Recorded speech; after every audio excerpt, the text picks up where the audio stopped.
মেয়ের বাপ খাট্টা খেয়েছে আর তুমি হলা কি ষাঁড়ের বেটা, তোমাকে টাকা দিতে হবে না। 8 জন লোকের 1600 টাকা বিল কে দিল? তো এই বেকুব মেয়ের বাবা দিয়ে দিল। তুমি মনে মনে ভাবছো যে আমার মতন ইমানদার কে আছে, এত বড় বড় উলার খেয়াল লেগে আছে আমার ঠুকনিতে। হায়া শরম করো হে। আল্লাহর কোরআনকে যদি মেনে চলতে না পারো, রাস্তা খোলা আছে, বেদিন হয়ে যাও। আল্লাহ নিজেই বলেছেন পারলে ইমানদার হয়ে বাঁচো, আর না হয় চলে যাও ইমানের সীমানা থেকে। ফমান শাহ ফালিউমিন ওমান শাহ ফালিয়াকফুর। তুমি পারো তো ইমানদার হয়ে থাকো, না পারো তো ছেড়ে হটো এখান থেকে। তোমার মতন লোকের আমার দরকার নেই।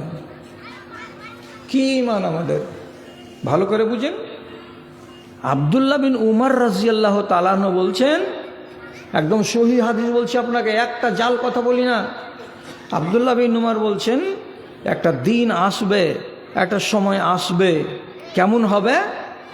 ইয়াখরুজুনা মিন সালাতিহিম ওয়া লাইসা ফীহিম মুমিনুন। এমন একটা সময় আসবে, সেই সময় 50টা লোক ফজরের নামাজ পড়ে মসজিদ থেকে বের হবে। আপনি এখানে গিয়ে দেখবেন 50টা মানুষ এক এক করে মসজিদ থেকে বেরিয়ে গেল ফজরের নামাজ পড়ে।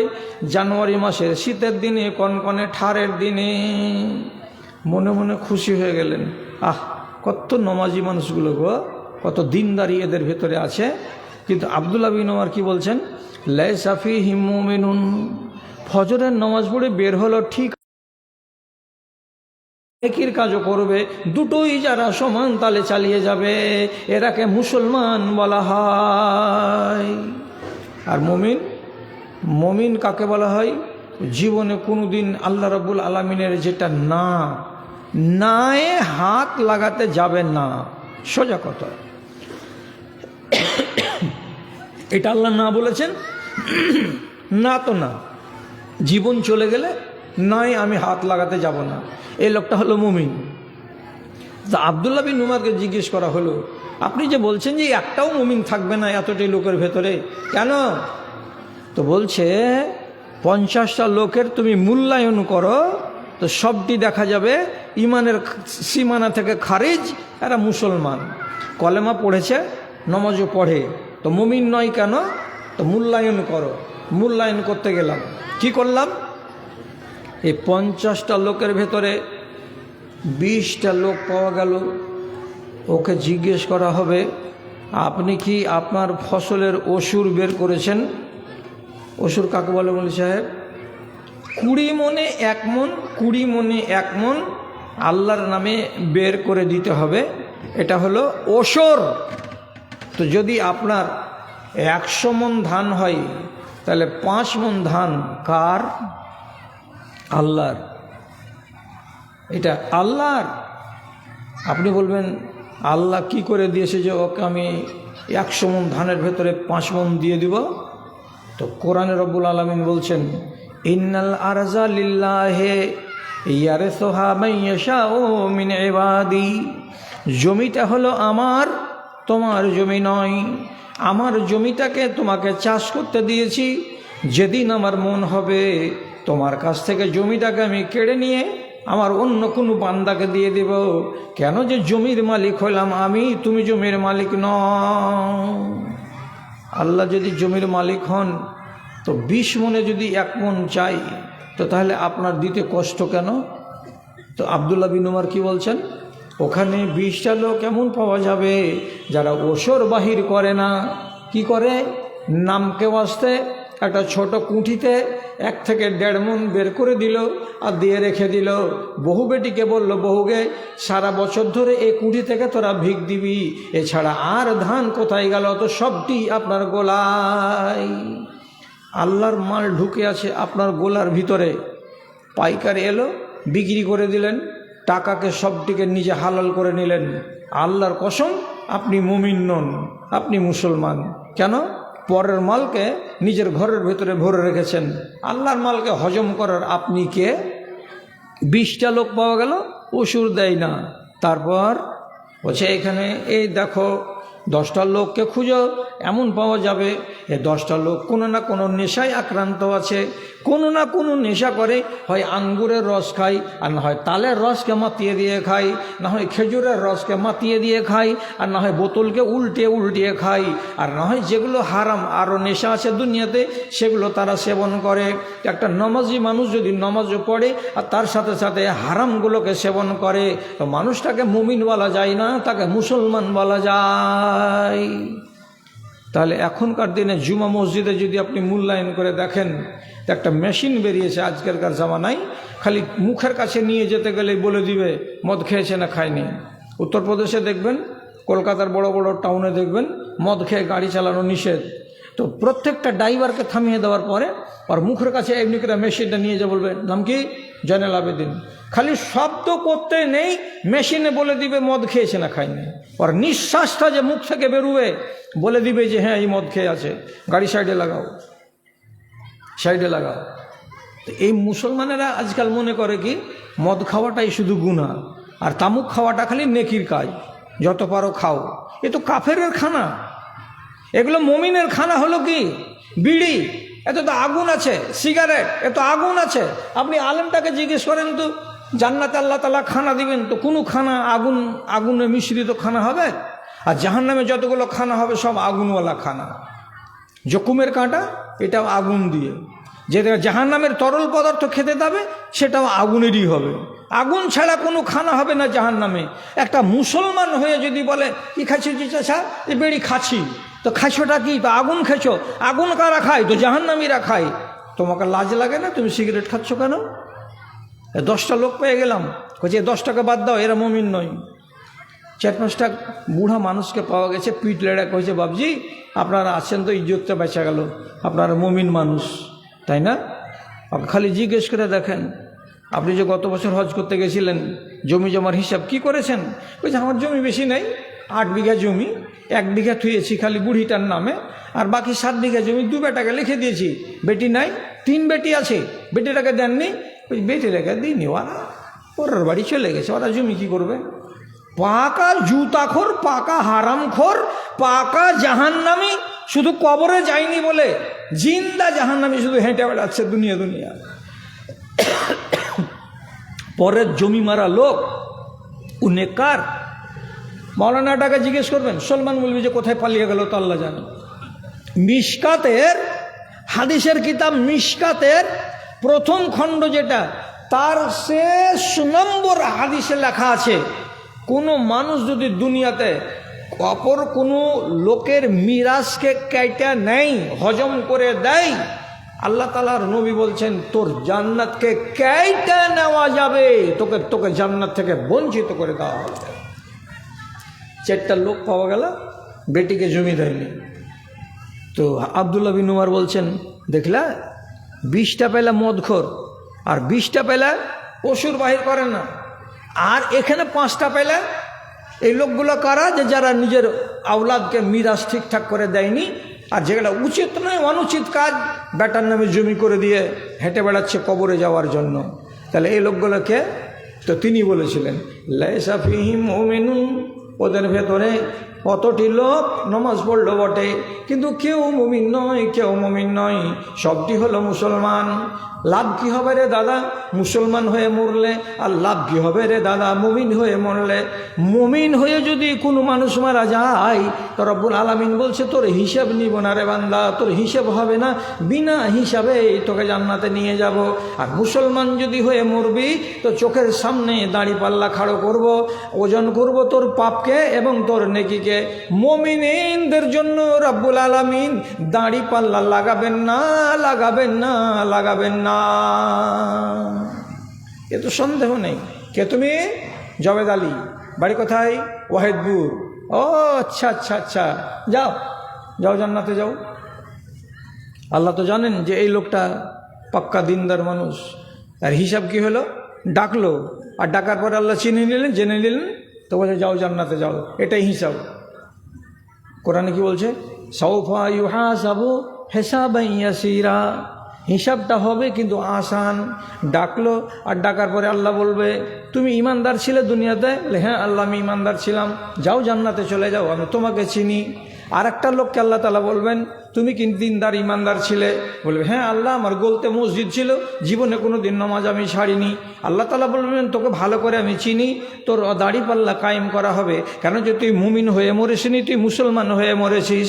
যারাই মুসলমান তাদের জন্য দাড়ি পাল্লাতে একদিকে নেকি আর একদিকে বদি হবে, ওজন করা হবে।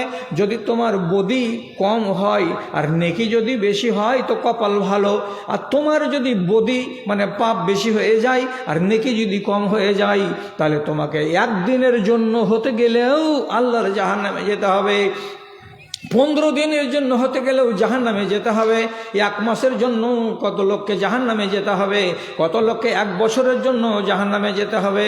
যখন সাজাটা পূরণ হয়ে যাবে তখন রব্বুল আলামিন তাকে দ্বিতীয় চান্সে আল্লাহর জান্নাতে প্রবেশ করাবেন। তাছাড়া ডাইরেক্ট আল্লাহর জান্নাতে যাবে না কারা? তো মুসলমান হয়ে মরবে যারা। কোনটা মদখোরের জানাজা হয় না জি? পাক্কা মদখোর মারা গেছে, মসজিদের মাইকে এলান হয়েছে, উত্তর পাথার ঝাঁটুর বেটা মরে গেছে, সবাই তখন বলছে ইন্না লিল্লাহ।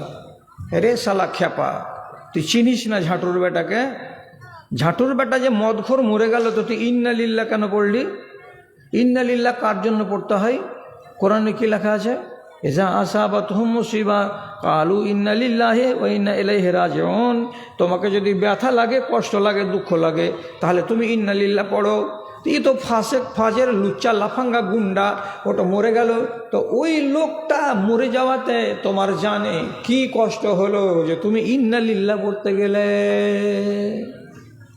কি পড়বো জুনি সাহেব, কি পড়বো? সোজা সাপটা কথা বলছি, ঝগড়া লাগাইন না।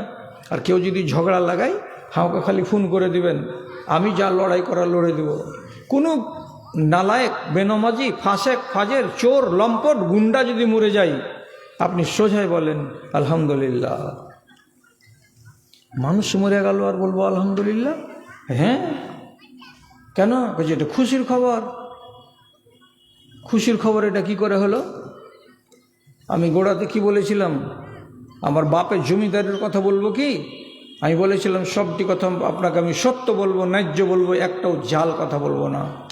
রাসূলুল্লাহ হাদিসে বলছেন ইজা মাতাল ফাজিরু ইয়াস্তারিহু মিনহু দাওয়াবু ওয়াল আনামু ওয়াল আশজার। কোনো এলাকায়, কোনো গ্রামে একটা ফাসেক যদি মরে যায়, একটা ফাজের যদি মরে যায়, একটা লম্পট যদি মরে যায়, তো যেমনি মরবে তার মরণের খবরটা যখনই শুনতে পাবে এলাকার যত জীবজন্তু সবাই খুশি হয়ে যায়, এলাকার যত গাছগাছড়া সবাই খুশি হয়ে যায়। একটা জানোয়ার আর একটা জানোয়ারকে বলে শুনেছিস হে কি কিসের খবর? বলছে বড্ড সুখের খবর, উত্তর পাড়ার অমুক নালায়েকটা মরে গেছে। একটা কুকুর আর একটা কুকুরকে খবর দেয়, দিয়ে আনন্দ করে। একটা গরু আর একটা গরুকে খবর দেয়, দিয়ে তারা আনন্দ হয়। কিসের জন্য আনন্দিত হয়? একটা মালাউন মারা গেছে, একটা ফাসেক মারা গেছে, তার জন্য আল্লাহর জানোয়ারগুলো তারা আনন্দিত হয়। কিন্তু রেওয়াজ, মরা মানুষের এলান শুনলেই ইন্না লিল্লাহ বললেন। তো ইমান পাকা কোথায় আছে? 90% লোক তো 2 নম্বর লোক। কেমন হওয়া উচিত ছিল? ভালো করে চিনেন আর ভালো করে বুঝেন। ভালো করে বুঝেন। মক্কাতে 13 বছর ইসলাম থেকেছে, নবীজি থেকেছেন। 13 বছর আবু সুফিয়ান ইমান আনেনি। চাচাতো ভাই হলো আর আবার শ্বশুর হলো, একবারে আপন শ্বশুর আবু সুফিয়ান। সেই লোকটা মক্কার জীবনে 13 বছর ইমান আনেনি। মদিনাতে 8 বছর গত হলো, ইমান আনেনি। 13 আর 8 কতদিন হলো? 21 বছর হলো। 21 বছর পরে যেদিন ফতা মক্কা হচ্ছে, মক্কা বিজয়, সেই দিন রাসূলুল্লাহ মক্কা থেকে একটু দূরে কোনো এক জায়গাতে খিমাতে ছিলেন, সাথে ছিলেন বিবি উম্মে সালমা। ওইখানে আবু সুফিয়ান গেছে, আর যাওয়ার পরে উম্মে সালমাকে বলছে রাসূলুল্লাহকে একটু ডেকে দাও, আমরা 2 জন লোক বাইরে দাঁড়িয়ে আছি, ঈমান আনবো তার জন্য। উম্মে সালমা নবীকে যে বলছেন, আপনার শ্বশুর একদিক দিয়ে আর একদিক দিয়ে আপনার চাচাতো ভাই ঈমান কবুল করার জন্য এসেছে, আপনি ঘর থেকে বের হন। রাসূলুল্লাহ রাগের জ্বালাতে বলছেন, লা হাজাতা লি ইলা ইসলামিহি, আবু সুফিয়ানের ঈমানের দরকার নাই আমার, ওকে চলে যেতে বলো। আবু সুফিয়ান খুব জ্বালিয়েছে, খুব আমাকে পুড়িয়েছে, আমাকে বেগুন ভাজা করে ভেজেছে, আর 13টা বছর নয় 21টা বছর কেটে গেল, এতদিন সে ঈমান আনলো না, আজকে সে ঈমান আনতে এসেছে, তার ঈমানের দরকার নাই। আবু সুফিয়ান ফেরত চলে যাচ্ছে। তখন বিবি উম্মে সালমা বলছেন, আপনি হলেন রাহমাতুল্লিল আলামিন, সারা দুনিয়ার লোকের জন্য রহমত, তো আবু সুফিয়ানের জন্য আপনি জহমত কেন হলেন? আপনার চাচাতো ভাই হলো, আর আপনার শ্বশুর হলো, আপনার স্ত্রী উম্মে হাবিবার বাপ, আপনি যাকে তাড়িয়ে দিচ্ছেন, এটা কেমন লাগছে আমাকে। রসুল বিবির কথা বুঝে নিলেন, নিয়ে তখন বলছেন, আরে ওকে ডাকো তো, ডাকো তো, ডাকো ডাকো ডাকো। আবু সুফিয়ানকে ডাকা হলো। আবু সুফিয়ানকে বলছেন, ঈমান আনবা? হ্যাঁ। দুনিয়া তং হয়ে গেছে, আর এদিক ওদিক করে বেড়াবো না। ঈমান নিয়ে চলে এলো, মুসলমান হয়ে গেল। মুসলমান হওয়ার পরে 2 বছর রসুলুল্লাহকে দেখতে পেল। 10ম হিজরি সনে আল্লাহ রসুল বিদায় হয়ে গেলেন। তাহলে তিনি রসুলকে সাহাবী হিসাবে, পরে মরণ যখন হচ্ছে, তখন মরণের খাটের কাছে বেটি, বেটা, স্ত্রী সবাই বসে আছে গোল হয়ে, সবাই জানছে যে এ লোকটা মরে যাবে। বিবি মুখে কাপড় দিয়ে কাঁদছে, বেটাদের চোখে পানি, ওরাও কাঁদছে, বেটিদের চোখটা ভারী ভারী, ওরাও কাঁদছে। লোকেদের চোখে পানি দেখে আবু সুফিয়ান তার বাচ্চাদেরকে, বিবিদেরকে ডেকে বলছে, তোরা কাঁদছো কেন? তারা বলছে, একজন বলছে, আব্বা তুমি মরে যাবা, তুমি আমাদের মাথার ছাতা। বিবি বলছে, স্বামী তুমি মরে যাবা, তুমি ছিলে তো বড্ড ভালো লাগছিল, তুমি যদি মরে যাও তো আমি নিঃসঙ্গ হয়ে যাব, একা হয়ে যাব, এই শোকে আমরা কান্না করছি। আবু সুফিয়ান তখন কি বলছেন, ফাইন্নী বেখাতিয়াতিন মুনজ আসলাম তো, ওরে বিবি, বেটা, আর আমার বৌমারা আর বেটিরা, তোরা ভালো করে শোন, যেদিন থেকে আমি ঈমান কবুল করেছি সেদিন থেকে নিয়ে আজ পর্যন্ত একটা ছোট গুনাহ, একটা সাগিরা গুনাহ পর্যন্ত আবু সুফিয়ান করেনি। আবু সুফিয়ানের আমলের খাতাটা ঝকঝক করছে, একটাও গন্দেগি নাই, সাগিরা গুনাহ নাই, কাবিরা গুনাহ নাই, কাউকে মারা নাই, কাউকে গালি দেওয়া নাই, আমার আমলের খাতাটা পরিষ্কার।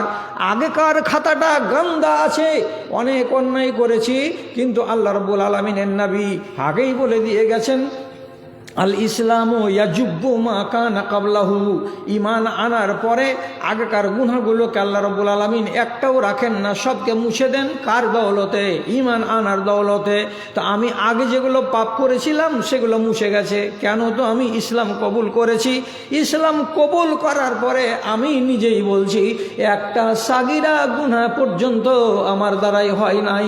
কাজে আমি এমন লোক, কবরে যে যাচ্ছি তো আমার যখন নিজের চিন্তা নাই, তখন তোমরা আমার ফ্যামিলির লোক কেন চিন্তা করবে, কেন আমার জন্য কাঁদবে?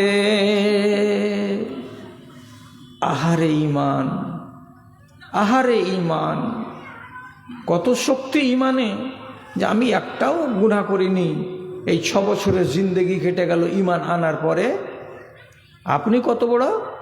আপনার 65-67 বছর সম্পূর্ণ ঈমানের, কারণ যে জন্মেছেন মুসলমান মা বাবার উরুসে, আর 7 বছরে আইন পেয়েছেন, ইসলামের আইন, নমাজ দিয়ে শুরু, আর আজকে 67 বছর হয়ে গেল, আপনার ভেতরে দোষ দোষ দোষ দোষ লেগেই আছে।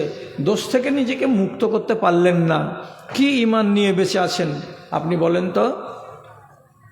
রাগ করিয়েন না। আর যারা শিক্ষিত মানুষ আছেন তাদেরকে আদবের সাথে বলছি, আপনারা আমাকে গালমন্দ করিয়েন না। ফেরাউনের ঈমান ছিল এক পোর। আপনারা সবাই বলবেন, হ্যাঁ ফেরাউন তো সালা মালাউন লোক, মরে গেছে বলি তো এখন মিশরের জাদুঘরে ওকে কাঁচে ভিতরে রাখা আছে দুনিয়ার লোককে দেখবার জন্য, যে জালেমকে দেখ আর জ্ঞান কর। আজও ফেরাউন আছে। ফেরাউনকে দেখেছেন না দেখেননি? ও বাবজি, ফেরাউনকে দেখেছেন? দেখেননি? আপনার পোতার যদি বড় মোবাইল থাকে ওকে বলবি যে এ রে মুজিবুর হককে ফেরাউনকে দেখে দে তোরে। একবারে খালি আপনার পোতা বড় মোবাইলটাকে মুখের কাছে নিয়ে যা বলবে ফেরাউন, খালি যদি বলে ফেরাউন, সাথে সাথে কাঁচের বাক্সর ভেতরে কাঁকড়ি হয়ে আমচুর হয়ে শুকিয়ে দাঁত উদাম করে পড়ে আছে মিশরের মিউজিয়াম ঘরে, ওর ছবি চলে আসবে মোবাইলে। এখনই করে দেখ না, এখান থেকে হোটা দূরে যায়। হ্যাঁ, ওর লাশকে খায়নি, মাটিতে খায়নি, পোকাতে খায়নি। কেন? যে আল্লাহ রাব্বুল আলামিন মাটিকে, পানিকে, পোকাকে হারাম করে দিয়েছেন। এর লাশকে খাবি না। এভাবে থাকবে তো সারা জগতের লোক তাকে দেখে শিক্ষা পাবে আল্লাহর সাথে সংঘাত করার আযাব কি কেমন হয়। তো ফেরাউনের ঈমান ছিল কতখানি, তো দেখেন এতখানি। ফেরাউনের ঈমান নিয়ে হাজারটা মুসলমান এই দুনিয়াতে বেঁচে আছে। কতখানি ঈমান? তো এতখানি। এতখানি ঈমানে ফেরাউন নাজাত পায়নি, আপনিও পাবেন না। রাগ লাগছে তো?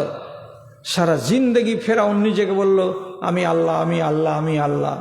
নিজের বিবিকে, রানী আসিয়ার মতো শরীফ মেয়ে ছেলেকে, নিজের স্বামীকে আল্লাহ বলল না বলে রাজপ্রাসাদ থেকে টেনে বের করে 6 জন জাল্লাদকে দিয়ে মাঠে নিয়ে গিয়ে এই বড় বড় বোল্ডার, পায়ের উপরে 2টা, হাতের উপরে 2টা, বুকের উপরে 2টা, একটা করে চাপায় আর বলে বল ফেরাউন আল্লাহ, ফেরাউন আল্লাহ।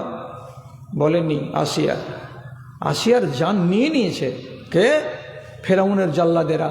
আসিয়া আল্লাহর বান্দি। এর ব্যাপারে মুফাসসিরিন আল্লামা তাবারি বলছেন, যখন আসিয়ার ওই পাথর চাপিয়ে দেয় বুকের উপরে, তখন একটা আল্লাহর কাছে দোয়া করেছিল, রব্বে বিনিলি ইন্দাকা বাইতান ফিল জান্নাতে ওয়া নাজ্জিনি মিন ফিরআউনা ওয়া আমালিহি ওয়া নাজ্জিনি মিনাল কওমিজ জালিমিন। আল্লাহ, তুমি আমার জন্য একটা ঘর বানাও তোমার কাছে, আর আমাকে ফেরাউনের চামচাদের জুলুম থেকে বাঁচাও।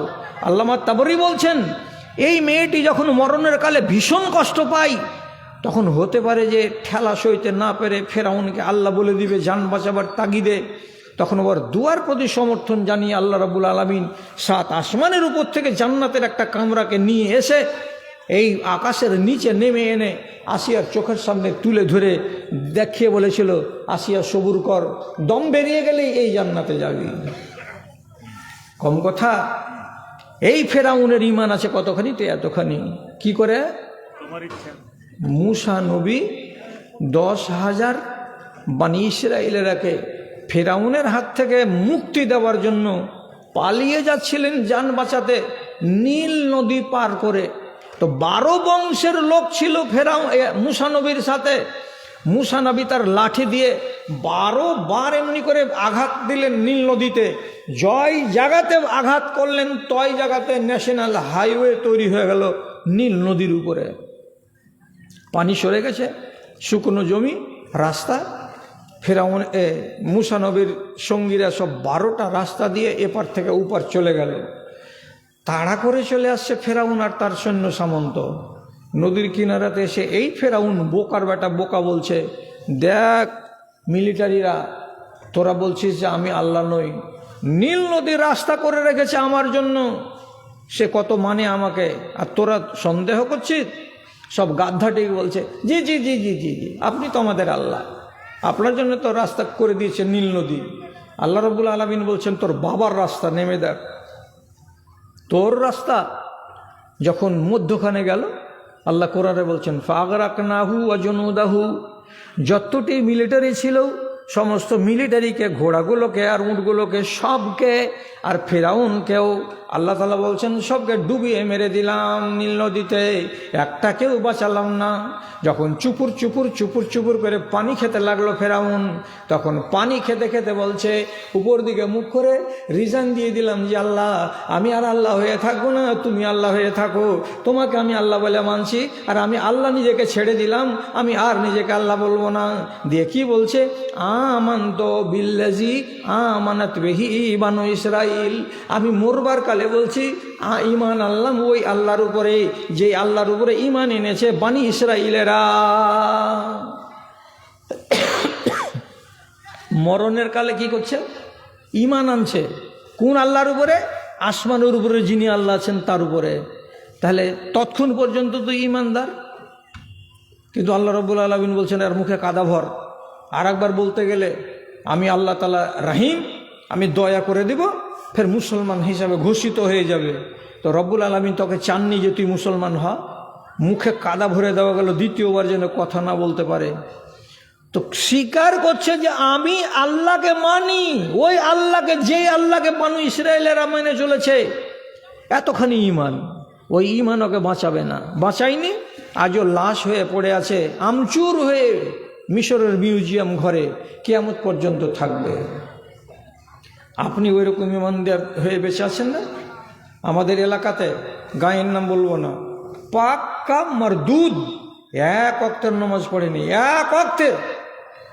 গত 6-7 মাস আগে ডাক্তার রিপোর্ট করে বলল একটা কিডনি সম্পূর্ণ ফেল, আর একটা কিডনি ধুকুর ধুকুর করছে। তোমার যা আছে খাবার দাবার খাও, ওষুধ পানি দিছি তা করো, খাও, তোমার সময় শেষ, তোমাকে আর বাঁচতে হবে না। এই বেঈমান শয়তান মারদুদ বেনমাজ এমন করে নমাজ ধরলো, এমন করে নমাজ ধরলো, মসজিদে খালি আজান যেমনি পড়ে, আজান শেষ হয় না তার আগেই সিথানে ঢাল রাখা থাকে, হাতকে ঘুষে নেয়, নেওয়ার পরে জামাত শুরু করে দেয় বিছানে একাই। কত বড় ইমানদারের বেটা। একদিন কি হয়েছিল তোর, আল্লাহ তাআলা কোরআনে বলছেন এই লোকগুলোর কথা, কি বলছেন, ওয়াইজা আনআমনা আলাল ইনসানি আরাজা ওয়া নাআ বিজানিবিহি ওয়াইজা মাসসাহু শাররু ফাযু দুআইন আরিজ। যখন আমি তাকে সুখে রাখলাম, যখন আমি টাকা আর পয়সাতে ডুবিয়ে রাখলাম, যখন আমি তাকে ধান আর চাউলে আর ভুট্টাতে আমি তাকে আনাজ দিয়ে সমৃদ্ধ করে রাখলাম, তখন আমাকে ডাকার সময় পাইনি, আমাকে ডাকার প্রয়োজন মনে করেনি।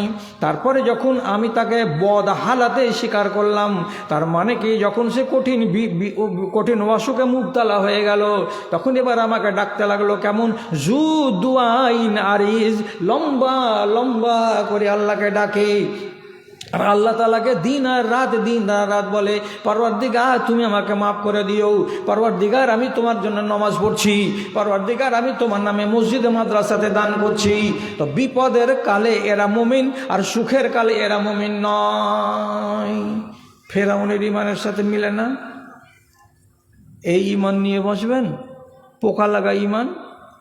আলেমেরা যেন আমাকে গালমন্দ না করে, ইবলিশ শয়তানেরও ঈমান আছে, কয়ানা এক আনা ঈমানে কামিয়াব হবে না। আপনারা ফের বলবেন, হবে মুলবিটা বুড়িয়ে গেল, তোমার কথাও যে উল্টা পাল্টা হইতে লাগলো। গোড়াতেই বলেছি যদি একটা জাল কথা খালি প্রমাণ করে দিতে পারেন, তাহলে সস্তা মোবাইল আছে আমার পকেটে, একটা 1500 টাকার আপনাকে আমি দিয়ে দেবো। যদি একটা খালি জাল প্রমাণ করে দিতে পারেন যে হ্যাঁ এটা ভুল কথা। বদর যুদ্ধের দিন মুসলমানেরা 313টা আর কাফেরেরা হলো 1000। রাসূলুল্লাহ বাবুরের গাছের তলায় চাদর টাঙিয়ে দেখছেন উপর থেকে, ওরে আল্লাহ, মিলিটারি আর মিলিটারি, মিলিটারি আর মিলিটারি, আজ বাঁচবে না, সব শেষ হয়ে যাবে। শেষে কি করলেন, এমন ভেজালে দোয়া করলেন, এমন ভেজালে দোয়া লাগালেন। ভেজালে দোয়াটা আপনি একবার শুনেন। আল্লাহ তাআলার নবী এমনি করে হাত তুলে দিয়েছেন, আল্লাহ তাআলাকে শেষের বেলায় বলছেন, আল্লাহুম্মা ইন তাহলেক হাযিহিল ইসাবাতু লান তুবাদ ফিল আরজি আবাদা। পরওয়ারদিগার, এই চোখের সামনে যে 313টি মিলিটারি আমার আছে, আজকে যদি 1000 জন মিলিটারির মোকাবেলায় হেরে যায়, এরা যদি মাগলুব হয়ে যায়, তাহলে তোমার দুনিয়াতে কোরআন আর থাকবে না, মদিনাতে আর মসজিদ থাকবে না, তোমার নামে আর আজান পড়বে না, তোমার নামে আর সেজদা দেনেওয়ালা কেউ বাঁচবে না। তুমি যদি চাও রে মালিক যে এই দুনিয়া থেকে ইসলাম উঠে যাক, তাহলে এই 313টা লোককে তুমি হারিয়ে দাও, পরাজিত করে দাও। আর তুমি যদি ভালোবাসো যে তোমার দিন থাকবে, ইমান থাকবে, কোরআন থাকবে, মসজিদে আজান পড়বে, তো কেমন করে তুমি জিতাবে তুমি জানো রে মালিক। আল্লাহ তাআলা বলছেন কথা তো ভেজাইলে, এরা 1000 আর ওরা কতটি? 313। তো রব্বুল আলামিন বলছেন এবার ফেরেশতা পাঠাই। জিবরিলকে বলছেন, জিবরিল 1000 মিলিটারি নিয়ে নেমে যাও। সব হেলিকপ্টার থেকে যেমন নামে মিলিটারি, তেমনি আসমানের দিক থেকে সাদা পোশাক পরে পরে পরে পরে প্যারা মিলিটারি সব নেমে যেতে লাগলো। তো এই ইবলিশ শয়তান এতক্ষণ পর্যন্ত মুশরিকদের মিলিটারি সৈন্যগুলোকে বাহাব্বা দিচ্ছে, সব বীরের সাথে লড়াই করো, তোমরা আজকে নিশ্চয়ই জয়ী হয়ে যাবে, আজকে ওরা সব ধুলিস্যাৎ হয়ে যাবে। ফের ইবলিশ শয়তান সুরাত ধরে আছে কার? তো সুরাকা বিন মালিকের, একটা মানুষের সেকেলে বলছে লড়াই করো, আজকে তোমাদের জয় নিশ্চিত। সাহস দিচ্ছে। মিলিটারি যখন নামতে শুরু করেছে, তো ওয়ার আক্কেল তো ফের বেশি ইনসানের চাইতে। আল্লাহর ফেরেশতাদের সাথে বাস করা এই জিন দেখে নিয়েছে, ওরে বাপরে, প্যারামিলিটারি নামছে, যুদ্ধের ময়দান ছেড়ে সুর করে তখন রাস্তা ধরেছে। লোকেরা বলছে ভাই আপনি যাইছেন কোথায়? আরে আপনার সাহস যত সাহস আমাদের, আর আপনি যে ছেড়ে চলে যাচ্ছেন এখান থেকে, আর মানেটা কি? এখন তো যুদ্ধ শুরু হবে, আপনি পালাইছেন কোথায়? তখন ইবলিশ শয়তান কইছে ইন্নি আরা মা লা তারাউনা, আমি যা দেখতে পাই তোমরা তা দেখতে পাও না। তার মানে আমি কি দেখতে পাই? আসমান থেকে মিলিটারি নাজিল হচ্ছে, তা আমি দেখতে পাই, তোমরা তো দেখতে পাও না। এবং কোরআনে আল্লাহ রাব্বুল আলামিন ওই কথাটাই বলেছেন, ইয়ারাউনাহুম মিসলাইহিম রায়াল আইন। যখন মুশরিকটি মুসলমানদের দিকে তাকাচ্ছে, তো ফেরেশতা সমেত যখন গুনছে, তখন বলছে আমাদের ডবল, ওরা 2000 আছে। আর মুসলমান মিলিটারিরা যখন কাফেরের দিকে দেখছে, তো ওরা নিজেদের ডানে বামে যে ফেরেশতা আছে দেখতে পায় না, তখন ওরা গুনছে কি? মুশরিকরা আমাদের ডাবল। তো ওরা দেখছে মুশরিকদের দিকে, তখন বলছে আমাদের ডাবল। আর মুশরিকরা যখন মুসলমান দিকে তাকাচ্ছে, তখন মিলিটারি ডবল দেখছে, তার মানে ফেরেশতাকে দেখছে। পালিয়ে যাচ্ছে, তো যাওয়ার কালে তখন বলছে ইন্নি আখাফুল্লাহ। কোরআন মাজিদের আয়াত, ঝুটা কথা নয়। ইন্নি আখাফুল্লাহ ওয়াল্লাহু শাদীদুল ইকাব। আমি আল্লাহকে বলে ভয় করি, কেন যে আল্লাহ রাব্বুল আলামিন কঠিন আযাব দেনেওয়ালা। আল্লাহকে দেখে ভয় করি, এ কথাটা জাল কথা নয় রে দাদা, এটা হলো কোরআনের আয়াত। বলছে এটা কে? তো ইবলিশ শয়তান। এটা ভালো স্বভাব হলো যে আল্লাহকে ভয় করি, আল্লাহকে ভয় করে কিন্তু আমলে আনে না, তার জন্য এইটুকু ইমান তার কাজ দেবে না। এই জন্য ইবলিশ শয়তান চির জাহান্নামী। যদিও আপনাকে 5 মিনিট আগে বলেছি ইবলিশ শয়তানের এতটুকু ইমান আছে। বড় বড় যারা তফসির লিখেছে তারা বলছে যে ইবলিশের ইমান আছে। কেন ইমান আছে?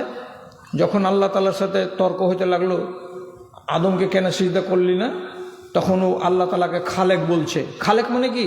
তুমি সৃষ্টিকর্তা। তো আল্লাহকে সৃষ্টিকর্তা মেনে নেওয়াটাই হচ্ছে ইমানের একটা অংশ। ও কি বলছে? আনা খায়রুম মিনহু খালাকতানি মিন নারিন ওয়া খালাকতাহু মিন তিন।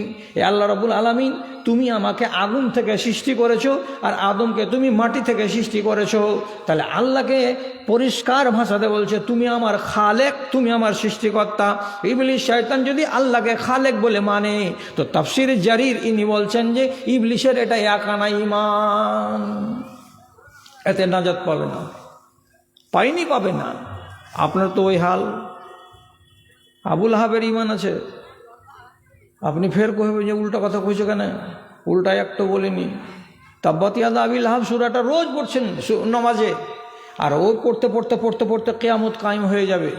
তো এত বড় জালিম, আর তার কথা আমি কি বলছি, ওর একানা ঈমান আছে, কিন্তু এই ঈমানে নাজাত পাবে না। কি করে ওর ঈমান আছে ভালো করে বুঝেন। যেদিন সূরাটা নাজিল হলো তাব্বাত ইয়াদা আবি লাহাব, তো আবু লাহাবের স্ত্রী উম্মে জামিল এত বড়খানটা জিয়াল আর ডাল হাতে করে দৌড়তে দৌড়তে চলে গেছে রাসূলুল্লাহর কাছে।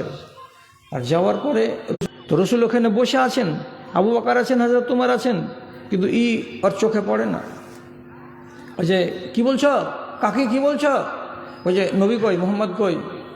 ওই যে কেন, কি করবে? ওই যে আমার কথা আছে। কি বলে সূরা নাজিল হয়েছে আজ, আর সূরাকে দেখছি আজ, আমাকে আইনা দাও, কোনখানে আছো? রাসূলুল্লাহ মুচকি হাসেন আর বলছেন, আবু বকর দেখছো কত মানে গনগন করছে রাগের জ্বালাই। ওর স্বামীর নামে কোরআনের আয়াত চলে এসে তাব্বাত ইয়াদা আবি লাহাব, আবু লাহাবের দুখান হাত মাটিতে ঢুকে যাক। রাগের জ্বালাতে বিবি চলে গেছে রাসূলুল্লাহকে মারবার জন্য, কিন্তু রব্বুল আলামিন তার চোখে এমন করে মহাজাল ফেললেন, ওখানে বসে আছেন রাসূলুল্লাহ কিন্তু দেখতে পায় না। রাগ উঠানো হলো না, বাড়ি ফিরে চলে এলো। এবার আবু লাহাব নিজের দুই বেটা ওতবা আর ওতাইবাকে ডেকে বলছে, রাসি আলা রাসে কুমা হারামুন। এর দেশীয় বাংলা হলো, তর্জমা হলো কি, আমার মাথা তোদের উপরে আর তোদের মাথা আমার উপরে হারাম। এর মানে হলো কি, আমি তোদেরকে বেটা বলে মানি না, আর তোরা আমাকে বাপ বলে মানবি না। যদি আমার কথা না মানবি তাহলে তোদেরকে আমি বেটা বলে মানবো না, আর তোরা আমাকে বাবা বলে ডাকবি না। আমার কথা যদি মানবি তো তোরা আমার বেটা, আর আমার কথা যদি না মানবি তো তোরা আমার বেটা নস। দুই বেটা তখন বসে, বাজান আপনার মতো নেতাকে বাপ বলে মানবো না, এটা কেমন কথা? তখন আবু লাহাব বলছে, তাহলে আমার কথা শুন, কি করতে হবে? বলছে, দুশ্মনের বেটিকে রাখতে হবে না, একসঙ্গে দুই বেটা তোরা জোড়া করে তালাক দিয়ে দে ওর দুই বেটিকে। দুটাই বেটি নবী মুহাম্মাদের বাড়ি জমা করে দে, এ দুশ্মনের বেটিকে রাখবো না। দুই বেটাই একই টাইমে তালাক দিয়ে দিল নবীজির দুই বেটিকে। তো যেটা ওতবা, সে তালাক তো দিল, রাসূলুল্লাহর কাছে গেল, যাওয়ার পরে বলছে, আপনার উপরে বলে একটা সূরা এসছে আজকে, ওই সূরাটাতে আমার বাপের নাম আছে। রাসূলুল্লাহ বলছেন, জামাইকে যেভাবে বলতে হয়। হ্যাঁ বাবা, তোমার বাপের বদবুদ্ধির কারণে সূরা নাজিল হয়েছে, ওতে তোমার বাপের নাম আছে। তো হারামি লোকের নাম যদি কোরআনে খুঁজেন, এই একটাই এর নাম আছে, আবু লাহাবের নাম। তো রাগে সামলাতে না পেরে তখন বলছে, তোমার বেটিকে তালাক দিয়ে দিয়েছি, রাখবো না, আমার বাপ আমাদের কাছে প্রিয়। তোমার মতো ছোট লোক, তোমার মতো এই লোক, তোমার মতো ওই লোক, আর নানান কথা উচ্চ বাচ্চ করে রাসূলুল্লাহকে বললেন জামাই হয়ে। আর শেষখানে করলো কি, জোর করে থু করে রাসূলুল্লাহর মুখে ঘৃণা ভরে থুতু চালিয়ে দিল। যখন গালমন্দ করলো, বেটিকে তালাক দিয়ে দিল, আর মুখে থুথু নিক্ষেপ করে দিল, তখন রাসূলুল্লাহ নিজেকে মানুষ হিসাবে আর সংবরণ করতে পারলেন না। মুখ দিয়ে একটা কথা বেরিয়ে গেল। কি কথাটা বের হলো? আল্লাহুম্মা সাল্লিত আলাইহি কালবান মিন কেলাবেকা। হে রব্বুল আলামিন, আমার চোখের সামনে যে দাঁড়িয়ে আছে এটা, এর উপরে তুমি কোনো একটা জঙ্গলের কুত্তাকে কিংবা একটা বাঘকে নিযুক্ত করে দিও, যাতে ওই কুত্তাটা এই কুত্তাটার জীবন মেরে দেয়, যাতে ওই বাঘটা এর জীবনটাকে পণ্ড করে দেয়। হাদিসে শব্দ এসেছে কালবুন মিন কেলাবেকা। তোমার অনেক কুকুর আছে মালিক, দুনিয়াতে জঙ্গলেও আছে, গ্রামে গঞ্জেও আছে। কোনো একটা কুকুরকে তুমি নিযুক্ত করে দিও আমার সামনে খাড়ো থাকা এই কুকুরের জন্য, যাতে ওই কুকুরের দ্বারা এই কুকুরের জীবন চলে যায়। বলা হয়ে গেল, বাড়ি চলে এলো, বাপকে খুশি করে বলছে, বাজান বিষ মেরে দিয়েছি, এমন কথা দিয়েছি ওকে, মুখে থুথু চালিয়ে দিয়েছি, যত অপমান করার করেছি, আর করে তারপরে এলাম। তখন ওর বাপ বলছে, আরে শ্বশুরকে যদি এরকম করে কথাবার্তা বলে টেলে আলি, তো তোর শ্বশুর তখন এ কথাগুলো জানার পরে আর শোনার পরে কি বলছিল? বলছে, ধুর, ওগুলা কথা শুনে কি করবা? রাগের জ্বালাতে ও তখন আমাকে একটা কথা বলেছে, ওগুলা কথা কি আমি মানিছে? বাজান থুথু যেমনি চালিয়ে দিলাম। আমার সামনেও বলছে, আল্লাহুম্মা সাল্লেত আলাইহে কালবান মিন কেলাবেকা। আবুল আহাব কপালে হাত দিয়ে কইছে, মরে গেলাম, মাটি হয়ে গেলাম। হায় হায় হায় হায় হায়, কোন কাজ হলো? কি হলো? ই বেটা জিজ্ঞেস করছে বাপকে, তুমি হাই হাই কেন করছো, কি হলে এতি? ও 20 বার 20 রকম কথা বলুক গা, তাতে কি হয়? আবুল আহাবের মতন দুশ্মন বেটাকে জবাব দিয়ে বলছে, ইন্নি আসাদুন্নাসে খাউফান আলাইকা লে দুআইন নবী। ওই লোকটাকে নবী বলে মানি না। লোকটাকে যদি নবী বলে মেনে নিতাম তো এত দুর্গতি হতো না, কিন্তু লোকেরা নবী বলে, তার জন্য আমি নবী বলছি। ওই নবীর কথা কাউরি শানে যদি তিনি বলে দেন উল্টো পাল্টা, তো আমি দুনিয়াতে যত মানুষ আছে সমস্ত মানুষের চাইতে অধিক বেশি ভয় করি কাকে? ওই নবী মুহাম্মাদের দুয়াকে। অন্য লোক ভয় করে কি করে না আমি জানি না, কিন্তু আমি অধিক পরিমাণে ভয় করি। নবী মুহাম্মদ যদি কাউরি উপরে বদদুয়া করে দেয় তো আর নিস্তার নেই, আর গতি নেই। তোকে এরকম দোয়া দিয়ে দিয়েছে, বাব্বাটা মজলিস ভেঙে গেল। 15 দিন পরে 15 জন 20 জন লোকের কাফেলা সিরিয়া যাচ্ছে ব্যবসা করতে।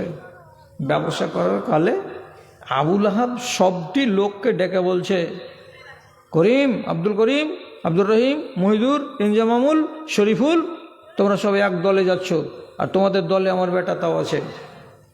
আমার নির্দেশ, আমি তোমাদের নেতা বলছি, তাহলে এই ময়দানে যেখানেই তোমরা আরাম করবে, আরাম করার জায়গাতে তোমাদের বিছানা আর আমার বেটার বিছানা খেয়াল রাখবে, যেন আমার বাচ্চা আমার বেটার বিছানা যেন কিনারাতে না হয়। ওকে রাখবে মাঝখানে, আর তোমরা চারিদিকে বিছানা লাগাবে। বেটাকেও বলছে, তুমি কাফেলার মাঝখানে ঘুমাবে, কোনো সময়, কোনো রাত, কোনো দিন তুমি কিনারাতে ঘুমাতে যাবে না। এরা চারিদিকে থাকবে, মাঝখানে তুমি ঘুমাবে। হ্যাঁ বাবা, তাই হবে, তাই হবে। কাফেলা চললো, চলতে চলতে মোটামুটি 4 দিন, অন্য মতে 5 দিন, এত দূর রাস্তা চলে যাওয়ার পর সিরিয়ার বর্ডারের কাছাকাছি জায়গায় চলে গেছে। এক রাত ঘুমিয়ে আছে সবাই, আরাম করার জন্য বস্তা টস্তাগুলো রেখে দিয়েছে, এখানে উঠ, এখানে উঠ, এখানে উঠ, সব উঠ বসে বসে আছে। আর তার মাঝখানে লোকেদের বিছানের মাঝখানে বিছান লাগিয়ে শুয়ে আছে এই জালেমের বেটা। রাত 10টা, 11টা, 12টা হলো, একটা নেকড়ে বাঘ এলো, সাইজটা কুকুরের। ও তো আসল বাঘ নয়, রয়্যাল বেঙ্গল টাইগার নয়, এটা হলো নেকড়ে, ছোট বাঘ। ছোট বাঘ এলো রাত 12টার সময়, শুকে শুকে দেখছে। একটা লোকের বডি কাছে এমনি করে শুকে দেখেছে, দেখার পরে বলছে এটা নয়। আর একটাকে শুকে দেখছে, এটা নয়। একে ওকে শুকে শুকে দেখার পর একটু জাম দিয়ে লাফ দিয়ে মধ্যখানে এসে এই মারদুদের যখন কানের কাছে এসে নাক লাগিয়ে শুকে দেখেছে, দেখা মাত্রই বলছে, হ্যাঁ এটাই এটাই। আপনি বলবেন কুকুরে বা বাঘে এমনি করে শুকে শুকে জানতে পারে, তো এই যুগে দেখতে পান না, কোনো জায়গাতে যদি বম ব্লাস্ট হয় তো এত বড় বড় কুকুর নিয়ে পুলিশেরা হাজির হয়। ওই কুকুরগুলোর নাম কি? Sniffer dog. খালি এমনি করে শুকে শুকে শুকে শুকে বলে দিবে এতে বম আছে না নাই। আপনার ব্যাগকে শুকে দিবে, ওর ব্যাগকে শুকে দিবে, শুধু শুকে শুকে বলে দিতে পারবে কোথায় ব্যাগে কি আছে আর কি নাই, কোন দিক থেকে এসেছে এ বারুদটা, কোন দিক থেকে কে নিয়ে এসেছে ওই কুকুরেই বের করে দিবে। আল্লাহ তাআলা ওকে এত শক্তি দিয়েছে। আজকে তোরা বাহির করলি, 1450 বছর আগে নবীজির যুগে স্নিফার ডগ জঙ্গল থেকে এসে আবু লাহাবের বেটাকে ওর গর্দনকে মুচড়ে দিল, রক্তাক্ত করে দিল। ওকে বাঁচাবার জন্য লোকেরা জাগবে, জাগার আগে আগে কাজ তামাম মেরে শেষ করে দিয়েছে, চলে গেছে জঙ্গলে। পুরা হয়ে গেল কাজ। 1 মাস পরে বাড়ি ফিরে এলো, আমার বেটা করে কইছে আপনার বেটার এই হাল। তখন কপালে হাত দিয়ে বলেছিল যে আমার বেটা বুঝতে পারেনি ওই লোকটা তোর জন্য যে বদদুয়া করে দিয়েছিল। আর আমি সেদিন বলেছিলাম যে নবী মুহাম্মদের দুয়াকে বলে, বদদুয়াকে বলে পৃথিবীতে অন্য কোনো লোক যতটা ভয় করে আর না করে, আমি সবচাইতে বেশি ভয় করি। আর এই ভয় হয়েই গেল যে তোর জীবন কুকুরে নিয়ে নিল, মানে বাঘে খেয়ে নিয়েছে, তোকে জান মেরে দিয়েছে। ভাই, ঈমান আনতে পারেনি তার মানে হলো এই আল্লাহর সিনাটাকে খুলে দেয়নি, না হলে ঈমান নিয়ে আসতো। আল্লাহকে পছন্দের লোক ছিল না এই আবু লাহাব, না হলে রব্বুল আলামিন কোরআন মাজিদে বলছেন ওয়ামাই ইউরিদিল্লাহ আইয়াহদিয়াহু ইয়াশরাহ সাদরাহু লিল ইসলাম। যে লোকটাকে আল্লাহ তাআলা পছন্দ করেন যে তোমাকে হেদায়েত দিব, সেই লোকটার সিনাকে আল্লাহ তাআলা খুলে দেন, তার অন্তরে আলো ঢুকিয়ে দেন, যার দৌলতে সে ঈমান পেয়ে যায়। তারপরে আল্লাহ তাআলা বলছেন ওয়ামাই ইউরিদিল্লাহ আইয়ুজিল্লাহু আইয়ুজলিলাহু, আর যাকে আল্লাহ তাআলা গুমরাহ করে তো তার সিনাটাকে তং করে দেন, ওখানে আলো ঢুকে না এবং আলো প্রবেশ না করার কারণে ঈমান কবুল করতে পারে না। আবু লাহাব আল্লাহর পছন্দের লোক ছিল না, যার কারণে সত্যকে জানার পরেও ঈমান আনতে পারেনি, ঈমান আনেনি। কিন্তু তার ভিতরে ঈমান কতটুকু আছে চিন্তা করেন তো। নবীজির বদদুয়াকে বলে অক্ষরে অক্ষরে ভয় পায়। সত্য নবী, কিন্তু মুখে বলে না যে সত্য। কি বুঝলেন তো ভাই? মজলিস তো ছিল খুব লম্বা, তা আমি হইলাম শেষ ব্যাটসম্যান। ব্যাটসম্যানের কপালে 3 ওভার জুটে নেই, 4 ওভার জুটে, তারপরে খেলা শেষ হয়ে যায়। তো এখন পর্যন্ত হ্যাঁ 1টা বাজতে 5 মিনিট দেরি আছে। আপনারা এখানে 50টা লোক আছেন, তাড়াতাড়ি করে আমাকে 100 টাকা করে টাকা দেন, নেই 20 টাকা করে টাকা দেন, নেই 30 টাকা করে টাকা দেন, মজলিস শেষ করে দিলাম। যদি বাঁচি হায়াতে তো আরেকবার আসবো। লোক কথা শুনতে চায় না যে আমাকে মাঝখানে দেন। কি যে রাইসে আছে, মাঝখানের নসিব আজ পর্যন্ত হলো না। সিজনে 19টা জালসা করা হলো, আলহামদুলিল্লাহ। বড় ভাই 500 টাকা তাও বাহির করছে, জি 3 খান দিবে। ও 1 খান দিলেন, আচ্ছা এই উঠো, 20 টাকা দাও। বেশি চেয়েছি নাকি? তোমার আদেশে দিন চলে যায়, তোমার আদেশে দিন চলে যায়। আলহামদুলিল্লাহ 100 টাকা দান, দাও দাও দাও জলদি করে। আলহামদুলিল্লাহ 100 টাকা দান কবুল করে বাক্সবান। আর একজন আমার ভাই 60 টাকা দিয়েছে দান, আলহামদুলিল্লাহ 100 টাকা। আরেকজন 200 টাকা, আরেকজন 100 টাকা। এই 20 টাকা দাও, এই বসে আসো লোকটা, ওঠা। আলহামদুলিল্লাহ আমার ভাইজান 1000 টাকা দান কবুল করো বাক্সবান, আমিন। আরেকজন 50 টাকা, আরেকজন 50 টাকা। আল্লাহ তুমি তাদের প্রতি ও সখা ওহি আল্লাহ দয়াময় মেহের করিবে, দানকারী দানকে কবুল করিবে, আমিন আমিন বেরহমত কে আর হামারা আমিন। এই আর যারা যারা বাকি ছিল দাও, জলদি দাও জলদি দাও। তোমার আদেশে দিন চলে যায়, আধার নেমে আসে রাতে, কত যে শক্তি লুকায় রেখেছ। আরেকজন ভাই 80 টাকা, আরেকজন 100 টাকা, আরেকজন 50 টাকা, আরেকজন 100 টাকা। আলহামদুলিল্লাহ মাশাআল্লাহ। আরেকজন ভাই আমার 100 টাকা দান কবুল করো বাক্সবান, তার মনে আরমান। তাদের কেউ যদি থেকে থাকে কবরেতে, তোরা নিবে তুমি নিজের রহমতে, আমিন আমিন মাশাআল্লাহ। আলহামদুলিল্লাহ আমার আরেকজন ভাই 100 টাকা দান, আল্লাহ তার দানকে কবুল করে নাও, আমিন। আরেকজন 20 টাকা, আল্লাহুম্মা সাল্লি আলাইহি আল্লাহুম্মা বারিক আলাইহি, আমিন আমিন। এবার আপনারা আস্তে আস্তে করে বাড়ির পানে রওনা হন এবং যতগুলো কথা এখন পর্যন্ত শোনা হলো কথাগুলোর প্রতি একটু শ্রদ্ধা জ্ঞাপন করবেন। যদি শ্রদ্ধা জ্ঞাপন করতে পারেন তাহলে ঈমানের তাপটা, ভোল্টেজটা থাকবে কিছুদিন ভালো হয়ে। আর অবজ্ঞা করতে গেলে ঈমান ড্যামেজ হবে। আশা করি আল্লাহ তাআলা আপনাদের তৌফিক দান করবেন, সুমতি